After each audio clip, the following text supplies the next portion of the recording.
எம்மியான pumpkin halwa பண்ணுறதுக்கு முதல்ல பூசணிக்காயை தோலை உரிச்சிட்டு துருவி வச்சுக்கணும்.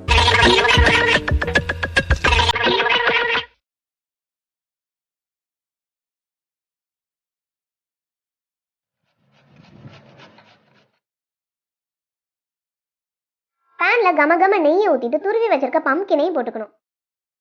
பூசணிக்காயில் வாட்டர் கண்டென்ட் இருக்கிறதுனால நீங்கள் 100 கிராம் பூசணிக்காய் போட்டால் 100 கிராம் அல்வா வரும்னு நினைக்காதீங்க, அதோட கம்மியாக தான் வரும். 10 மினிட்ஸ் மூடி போட்டு குக் ஆனதுக்கப்புறமா லைட்டாக ஸ்மாஷ் பண்ணிக்கோங்க. குக் ஆனதுக்கப்புறமா பேனில் எவ்வளோ குவான்டிட்டி இருக்கோ அதுக்கேற்ற மாதிரி தான் சுகர் ஆட் பண்ணணும். 2 டேபிள் ஸ்பூன் சுகர் போட்டு நல்லா கேரமலைஸ் ஆக விட்டுருங்க.